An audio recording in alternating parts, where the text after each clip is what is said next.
Welcome to Macro Hive Conversations with Bilal Hafiz. We aim to bring you the best in macro and markets thinking. To see our latest thoughts and analysis on the world, visit macrohive.com.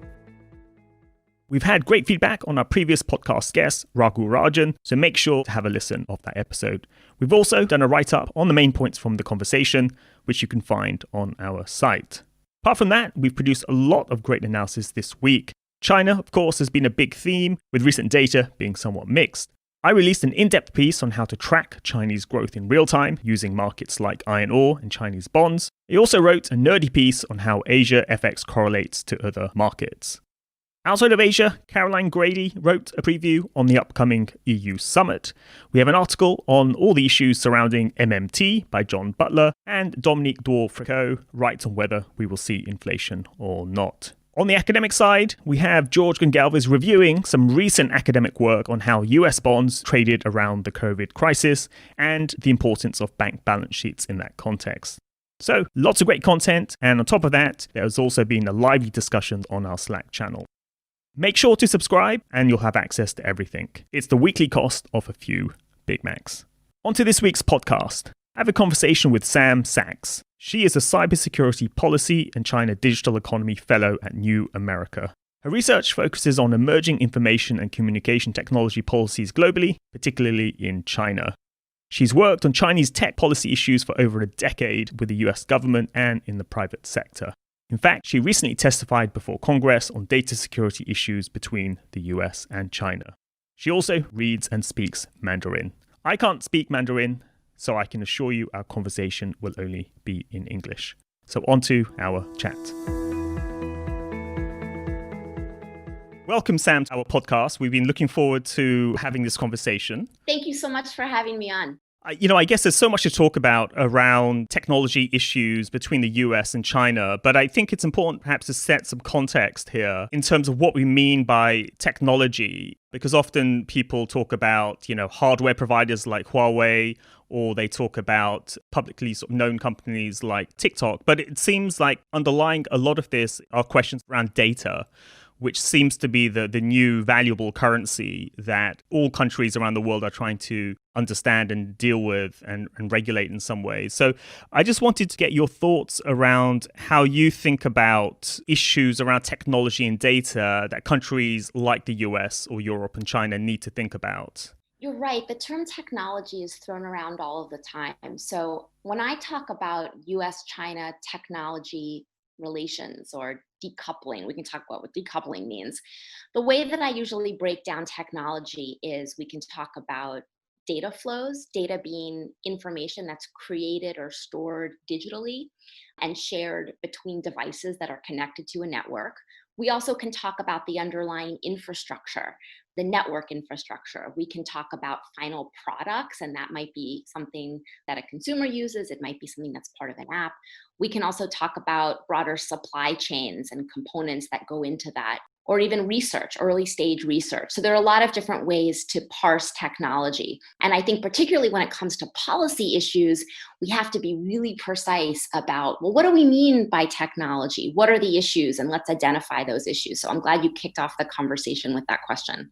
Yeah, and I guess a useful way of looking at this is if we just zoom in and focus on the relations between US and China to start with, and that probably will inform us on some of these broader issues. And I know you testified or you presented your views before Congress recently around data issues of Chinese companies operating in the US and then also US companies operating in China. Can you talk a bit more about the things we have to think about along those lines?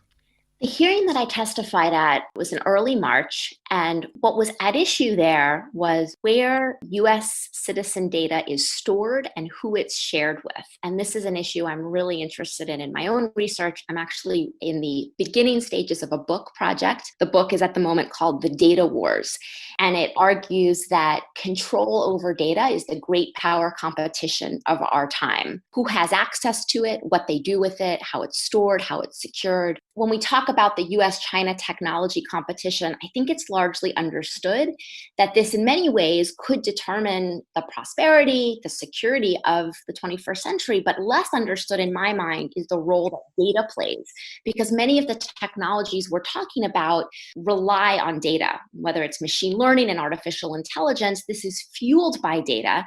And we often talk about it as the oil of the 21st century. And I think that analogy is false because oil is something that is zero sum. You have more of it, I have less of it. Well, data doesn't work that way. We can both have it at the same time. It can be copied and used many times over. And unlike data, it's not just volume that matters. And this is why the competition with China is really important to understand. It's the kind of data. So tech companies around the world are not just vying for access to more data, they need access to large, diverse international data sets on different demographics, different languages, different regions. And that's part of what will enable tech companies to develop applications that will work in different parts of the world. So one of the things that US policymakers are looking at, and this has come to the fore particularly around TikTok, is what happens if a Chinese tech company operating overseas accesses our data, our US citizen data, and sends that back to a parent company in China, which is accessed by the Chinese government. So that would be the TikTok case. Or with Huawei, what happens if the pipelines, the sort of infrastructure that allows data to flow around the world and create applications with low latency, what happens if those pipelines are controlled by a Chinese company? I guess the crude response to that would be to say that in the case of data, you basically localize that data and say that that data cannot leave the US. And in the case of hardware, the crude response would be to say the US shouldn't use any Chinese technology. They should use European or American technology. What's wrong with that position? So that's the position that we're beginning to see adopted in more places around the world. Let's call it data sovereignty, data nationalism. It's sort of the idea that ownership over data is defined by a physical border of a country. And it's interesting because it's something that I think US policymakers are looking to do vis-a-vis China. But today, the European Court of Justice actually ruled to invalidate Privacy Shield, which was the mechanism that allowed cross-border data transfers across the Atlantic. And basically, the court said, we've found that European data, they're not sufficient protections against US surveillance. So that mechanism for transferring data is not valid anymore. So what we're seeing is in Europe, in China, in the US, in India, governments around the world going, the best way to secure our data from access by whether it's a quote unquote adversary government or whether it's a government that doesn't have adequate privacy guardrails in place, or whether it's a government that we don't want to reap the economic value of that data before we do, they're putting in place new measures to keep that data stored on servers locally in country. So what's wrong with this, right? And this is something that I'm arguing in my book, is that the value of data is realized when it's flowing. It's not like an armored vehicle, a missile. That's why this great power competition is different from previous times. The value comes from the way that it flows. And there are a lot of examples we could talk about that. So I think sort of counterintuitively, the way that the US can be more prosperous and more secure is to come up with ways to allow the data to flow across borders, but with new protections in place. But let's keep it flowing. Yeah, understood. And I guess we'll probably come back to some of your recommendations on that side. But another kind of related thing, again, this could be a crude view, is that anything that any US company that's operating in China, all of their data and probably hardware technology, but let's say data can be taken by the Chinese government or can be used by the Chinese government. That kind of a crude outsider's view of the risks associated with operating in China. Is that fair view, or is that too black and white? There's this meme that I've found, which is that no data is ever confidential that resides in China. And I've spent a lot of time talking with private sector companies, both Chinese and multinational companies in China. And I just don't think that that's true. Now, here's where it gets difficult. And this doesn't lend itself to good sound bites, but ultimately, if the Chinese government wants something, they have the authority to compel companies to turn it over. But it doesn't necessarily mean that that happens. And there are really important backstops that are in place that I think create a little bit more nuance to how that story goes. One of them is economic and sort of pragmatic incentives, right? whether you're a Chinese company or a multinational company that's needed to meet market demand in China, there are not commercial reasons why it would be in your interest to turn over all of that data. It may be because that's you're a Tencent and that's sort of the crown jewels, or you're a ByteDance and your algorithm is part of why you've been able to dominate the market so much. So Chinese government officials that are enforcing some of these laws and regulations also have economic mandates, particularly at the local levels, and they need those companies to be viable and successful. So it's not necessarily going to be something that they would compel, because remember, we often talk about the Communist Party of China as being driven completely by national security objectives. Well, they also have really strong economic objectives, and that can be a backstop. The Chinese government recently released a draft of a new data security law. And last night, I was up late on the phone with scholars in China that are really influential in kind of shaping China's data protection regime. And one of the most important takeaways that these scholars had from the law is that it tries to emphasize striking a balance between industry or economic development and security. And that's the second chapter of the law. So we often refer to Chinese law as evidence of why there's no confidential data possible in China. But then at the same time, let's look at some of the other language in the laws that says, look, there are economic incentives at play. Now, the problem, of course, is there a meaningful avenue for contestation? Or, in the US, you have to have a warrant to get data, and there's a sort of oversight and rule of law to back that up. And those kind of oversight mechanisms are missing in the Chinese system. So I'm not trying to say they're comparable, but I think that the idea that there's no confidential data in China is also not accurate. Yeah, understood. And this new data security law that the Chinese have updated or released, from what I was reading, there's additional provisions in there to give greater access to private data, whereas in the past it was more confined to public sector data. Is that fair? Is that correct reading of the new law? Well, the law is so vague. The principles are very ambiguous. And this is one of the problems, of course, with it, is that it could be read in many different ways. I think the key provision of the law is Article 32, says that essentially government actors need to go through approvals and special processes in order to get access to private sources of data, which could either codify existing authorities, which would give the government a lot of access to that data, or it could put a check on it, depending on how it's implemented. Talking with drafters or scholars involved with the drafting process, I think that the intention, from what I've heard them describe it, is to try to whittle down. The national intelligence law basically says any company has to comply with the national security investigation. And that means they could do anything they want. And what the data security law is, it's a sort of an attempt to narrow that so that Ministry of Public Security, Ministry of State Security have to go through a special approval process. The question is, are those guardrails meaningful at all? Why would the government put checks on their own ability to get more and more information, particularly in an environment where the Xi Jinping government is looking more illiberal and more draconian, particularly in the digital space? So it raises a lot more questions than answers. And also there was something about data transaction markets, which sounded quite interesting, this whole idea of kind of a data market. Could you elaborate a bit more on that? So the idea here is, I think that Chinese government officials recognize that they're following the economic research around the world that shows, look, there's an enormous value to be tapped into, and we happen to have vast troves of data. So let's make economic use of it. And the idea of sort of trading data or having these data exchange markets to be able to do that has been underway in China for some time, but it was never recognized as legitimate by the Chinese government, in part because this always existed kind of in a gray zone, maybe in a sort of black market area. And it was difficult to verify the sources of that data.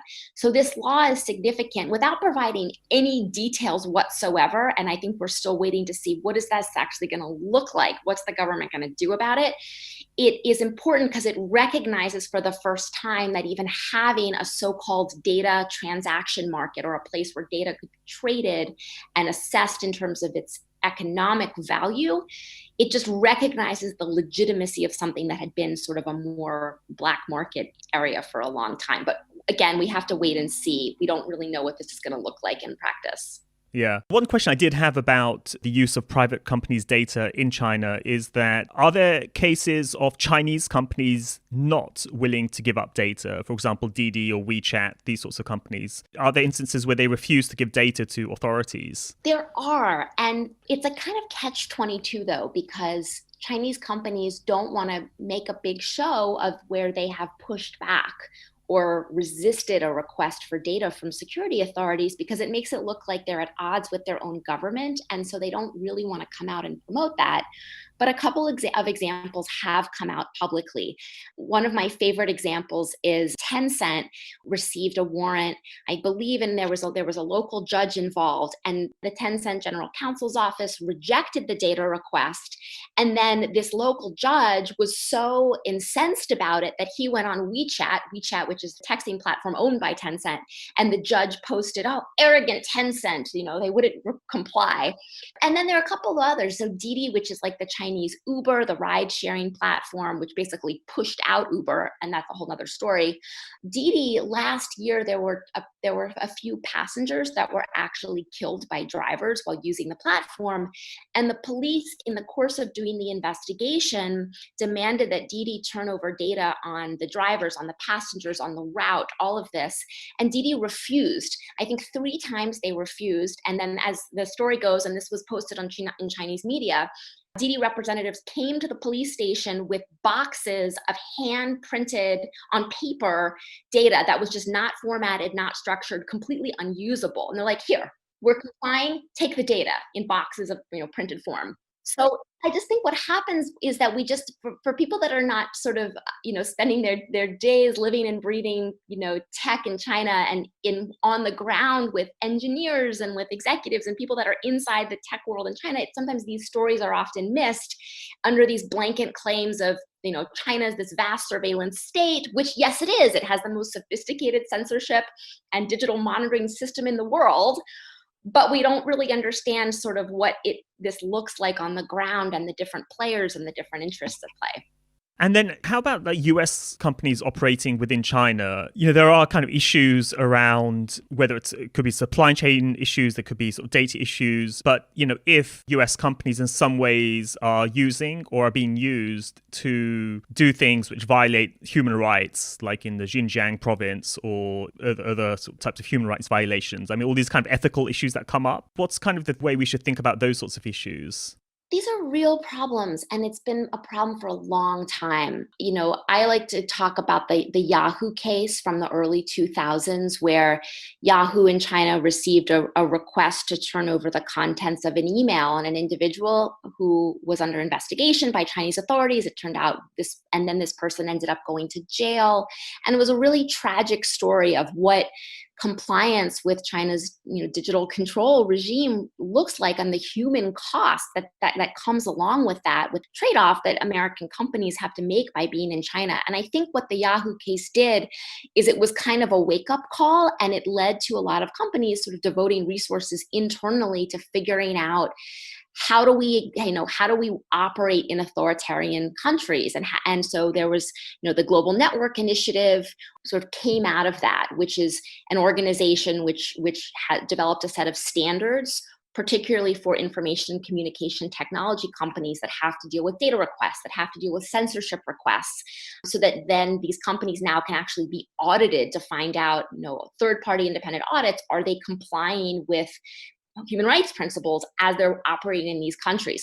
The problem is, I think that in some ways that those principles probably need to be updated to reflect the complexity of what it means to operate in places like China today. When you think about what's happening in Xinjiang and the use of dual-use technologies that can contribute to things like surveillance, facial recognition technology. An example I like to point out is last year, the Financial Times did a story where they found a research collaboration. There were joint papers published by a US multinational company and scholars in China who were affiliated with a defense university. And it was on, I think, facial recognition in low light environments, which you can imagine all of the sort of dangerous uses of that kind of technology, particularly in a Xinjiang kind of scenario. And the US company's defense was, we didn't know that those scholars were affiliated with that university. This is open research. It's academic research. It's all open source. There was no proprietary commercialized technology that was transferred in the process. And therefore, it's not part of export controls. And I understand their pushback on that. But at the same time, to me, it just highlights the loopholes and the areas that are sort of outside the bounds where this stuff can occur. I think it's also really hard for companies to get a full grasp over their supply chains. And what are we going to start saying if Microsoft Word ends up being used by a Chinese state-owned company with a local offshoot in Xinjiang? Who's responsible for that? It's a really thorny issue. And then there are questions of what is the role of legislation versus what is the role of like a voluntary standard or a third-party certification. And it's just a conversation that needs to be had. Yeah, and I guess this issue of dealing with countries or provinces that have human rights violations, this is not just an issue with China. I mean, this is a global issue where you're dealing with sweatshops in poor Asian countries or authoritarian regimes in other parts of the world. I mean, so this is a general issue. It's not necessarily China, I suppose. Right. And we've also dealt with this issue in other areas like manufacturing and fashion and textile, right? So there's precedent. Yeah. So if we flip back to the US now, given our kind of discussion so far, what would your recommendation be to the US administration of how to approach, say, China on data issues? So there's a concept that the former Secretary of Defense, Robert Gates, put forward, where he talked about having a small yard, high fence. And the idea is that you're selective about what you want to protect, but aggressive in protecting it. So the question is, what goes inside the fence? And I think when it comes to data, I believe that we need to keep data flowing. We need to have an open data world. But there are some places where we need to disconnect. So let's have a rational conversation about where to connect and where to disconnect. TikTok is the one that's obviously in the crosshairs right now with talk about the Trump administration declaring a national emergency to block the app, maybe placing the app on the entity list like they did with Huawei. I think with TikTok, this is an area where we have to look at what kind of data are we even talking about? Is this data that would be sensitive from a strategic intelligence standpoint? I don't think it is. Other technology experts agree with me about that. But there's an important question. Is TikTok adequately fired and walled off from its parent company in China, ByteDance? And let's come up with some third-party audits to verify that. It's not just TikTok, but even companies like Equifax, which were hacked by sophisticated Chinese state hackers. No private sector company should be retaining sensitive data in the first place and not securing it properly, whether it's a Chinese company, whether it's a US company. So let's try to solve for that problem independent of this growing mistrust in the US-China relationship. That makes sense. Now, we haven't talked much about the European Union. Now, in some ways, the EU is kind of pioneering lots of regulations around data in the kind of the Western world, you could say. Where does the EU fit into all of this? Well, let's back up. The General Data Protection Regulation, which is the most comprehensive data privacy legislation in the world. This has become the de facto standard for how governments and companies all around the world are handling data, because if they want to handle EU citizen data or be in that market, they need to meet that bar. And the idea is, let's not create one standard for Europe, one standard for Asia, one standard for the US. It's just easier from a compliance standpoint. So what that does is it gives the EU unprecedented global power in setting the rules for the global digital economy. And I think that this, going back to the concept of the data wars and data as the great power competition of our time, what's really going on here is that you have a collapse of the US-led international system, going back, to forever wars in the Middle East, the rise of disruptive technologies. Now with COVID, I think you have a power vacuum in the international order. And one of the ways that I think that order will be reshaped is through control over data. And Europe is certainly stepping up to assert global leadership in setting the rules for the digital economy. And the rule that just came out today, actually, the European Court of Justice invalidated the privacy shield, which would allow data transfers across the Atlantic, US companies to handle EU citizen data. And they basically said, we don't think sufficient guardrails are in place to protect EU data from US surveillance, which is amazing because this is all going on at the same time the US has been on a campaign to convince governments in Europe to block Huawei from 5G networks for similar reasons. So everyone's trying to kind of assert, new power in this arena, which is a really interesting saga. Yeah. We could go on and on with this conversation, but just to kind of round off the conversation, I mean, are there certain pieces of legislation we should keep an eye on? Are there certain summits or events we should keep an eye on for the rest of this year? I mean, the big one, of course, is the US election, but I think that's a bit of a red herring in some ways because I don't see a Biden administration taking a softer position on China. I think a lot of the things that are in play right now, Biden is also going to be, his advisors are going to continue to push hard on similar issues. They may do it in a more multilateral fashion. They may be more effective at, bringing along European and Asian partners to try to create more pressure on China. But I don't see it abating. So the US election to me is not one that's necessarily going to change the direction of all of this. Okay, that's really interesting.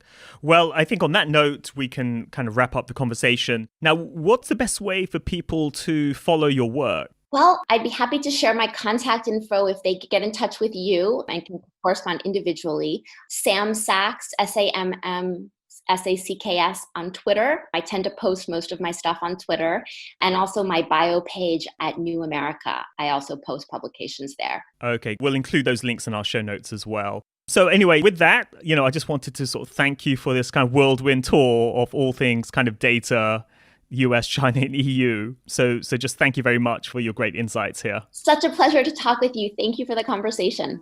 Thanks for listening to this episode. Please subscribe to the podcast show on Apple, Spotify, or wherever you listen to podcasts. Leave a rating and let other people know about the show. Also, sign up to become a subscriber to our research at macrohive.com. We'll be back soon, so tune in then.